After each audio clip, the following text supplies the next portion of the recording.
Bum, bum, bum, bum, bum, bum, bum. I'm Moose Fries. I've heard of the British Special Forces. I've Googled the peaks of Mount Everest. I can identify the Arctic Ocean on a map. I've travelled the globe in search of the most extreme environments known to man. Out here, what you know can save your life, and what you don't can lessen your chance of survival. Today my assignment has taken me to the extremely unforgiving and remote location of Devil's Island, where I'll be showing you the spiritual survival skills necessary to stay alive in the harshest of worldly environments. Each year hundreds of people are lost to the depravitating pull of its wild undercurrents, and even more enter its alluring mazes of lush forest never to be heard from again. Even as treacherous as that sounds, getting on this island is the easy part. Getting off will require you to put all your faculties to the ultimate test of perseverance. Bum, bum, bum, bum, bum, bum, bum.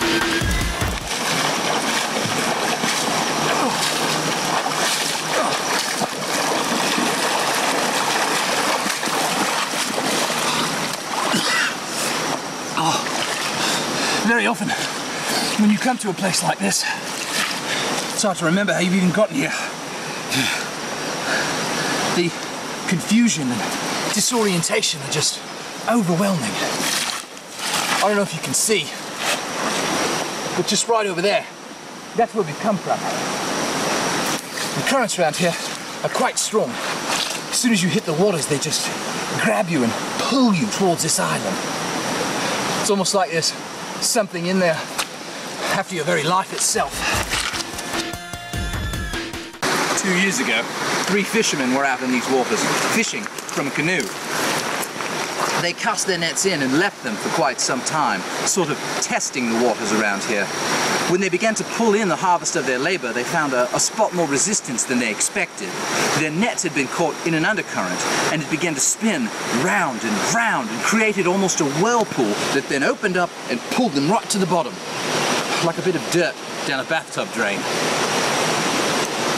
Well, it's good to be out of that bit.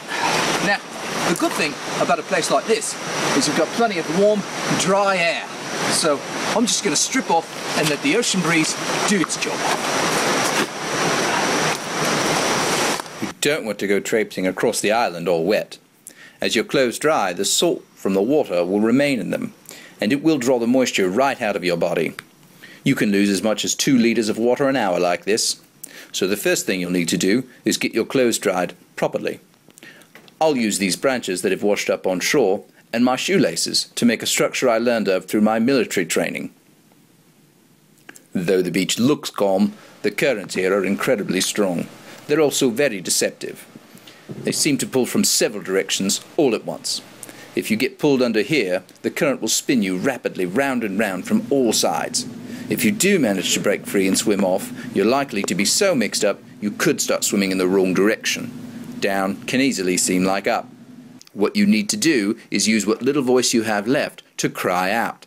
This will create air bubbles under the water that will head for the surface. Just fix your mind on the direction of your calling and it will lead you to safety.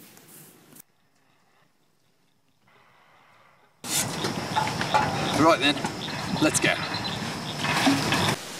Now, here, just off the edge of the sand, we come to this just massive cave structure. We're only a few meters in, and already the island's begun to reveal its rocky bones. In fact, this rock skeleton is your only way through this place and back to civilization. Now, it's risky bobbing off into one of these, but climbing over it, or going round, really isn't an option. Caves like this surround the whole island, so you've just got to pick one and make your way. Otherwise, you'll be stuck walking in a loop of hot sand and dry air. Now, some have been known to wander in those conditions for up to 40 years, but you don't have to. So, we're just going to take this first cave we've come to and go for it. Now this is going to be your best opportunity to sort of collect yourself, take some inventory, check for any wounds and develop a good plan. It's also going to be the best place to find something to eat. And when you're fighting to survive, you've got to eat as often as possible. And you can't always be too choosy either. Even though something might not look appetizing or even taste very good going down, you'll need the protein and energy these hard-to-swallow blessings will bring you.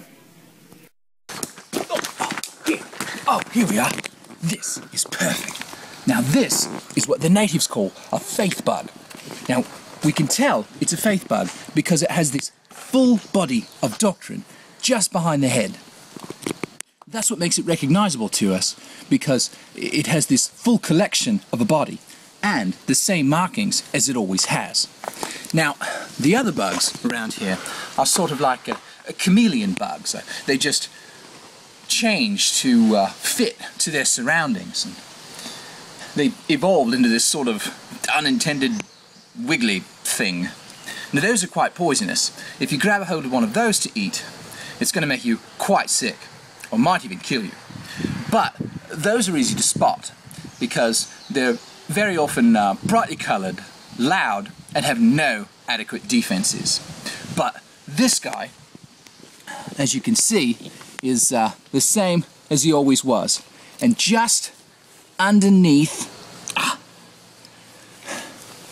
we can see his defences. Now,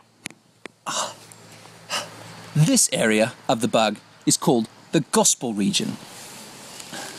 And right there you can see he's got teeth.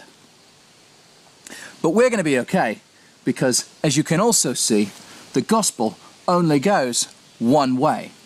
So if you're careful to properly position yourself under the gospel, you'll have no trouble with it.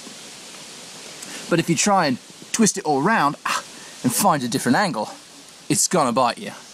So we'll just get it right. Take his head. There we are. Oh, don't want the tail.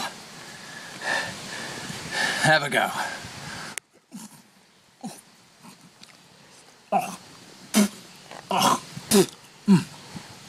It's actually quite good. All right.